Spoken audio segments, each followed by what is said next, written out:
जय S C शेतकरी मित्रो, प्रश्न तुमचे उत्तर आमचे या सदरामध्ये आपलं स्वागत आहे. शशांक येलोरकर यांनी एक तक्रार केली आहे की सर एससीटी वैदिक मध्ये खर्च दुप्पट होत आहे. मला तुम्हाला एक प्रश्न विचारायचा आहे की ज्या वेळेस आपण रासायनिक शेतीमध्ये रिझल्ट काढले तेव्हा आमची माती कशी होती. आमच्या माती जेव्हा सुपीक होत्या तेव्हा आम्ही रासायनिक खतांच्या द्वारे भरभरून उत्पन्न काढले. आता माती नापीक झालेली आहे तर आम्ही रासायनिक खतांना आपण आज टाळतो आहोत आणि आपण एससीटी वैदिककडे वळतो. एससीटी वैदिककडे वळण्यापूर्वी तुम्ही जैविक खतं, ऑर्गॅनिक खतं वापरून तुम्ही नापीक झालेली माती सुपीक करण्याचा प्रयत्न केला, पिकं चांगल्या प्रकारे काढण्याचा प्रयत्न केला, पण तुम्हाला जैविक किंवा ऑर्गॅनिक द्वारे रासायनिक सारखे उत्पन्न मिळत नाही, म्हणून तुम्ही एससीटी वैदिककडे वळला. आता एससीटी वैदिक ज्यावेळेस तुम्ही वळला तर तुमची जमीन प्रचंड नापीक झालेली आहे. अशा नापीक जमिनीमध्ये तुम्हाला भरभरून अशा प्रकारे उत्पन्न पाहिजे.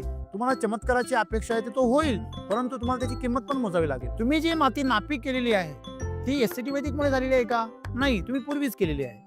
मग ती नापीक झालेली माती सुपीक करण्याचा खर्च तुम्ही एससीटी वैदिकवर का बरं लागता? तुमची नापीक माती सुपीक पण करायची आणि वरून नंतर परत तुमचं पीकही चांगलं जोमदार करायचं. या दोन वेगवेगळ्या गोष्टी. एससीटी वैदिक तुम्हाला पहिली माती सुपीक करून देईल पहिल्या 1-2 बेसल डोस मध्ये, आणि मग तिसऱ्या बेसल डोस मध्ये तुमचं पीकही चांगलं होईल. पण पहिले जे 2 बेसल डोस लागले ते तुम्ही माती नापीक केल्यामुळे लागलेले आहे. तुम्ही आमच्यासोबत शेती करता म्हणून नाही लागत आहे. पण तिसरा बेसल डोस जो आहे तो अधिकृतपणे एससीटी वैदिक साठी खर्च केलेला आहे. तुम्ही जेवढे रिझल्ट तुम्हाला तिसऱ्या बेसल डोस मध्ये मिळणार आहे, पुढच्या पिकात ते पहिल्याच बेसल डोस पासून मिळणार आहे.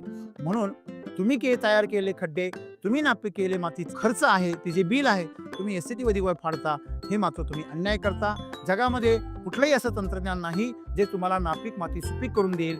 एकमेव असं जगाचं तंत्रज्ञान आहे एससीटी वैदिक जे नापीक माती सुपीक करून देतं. तुम्ही आभार मानण्याच्या ऐवजी तक्रार कसली करताय यावर निश्चित चिंतन केलं पाहिजे. धन्यवाद.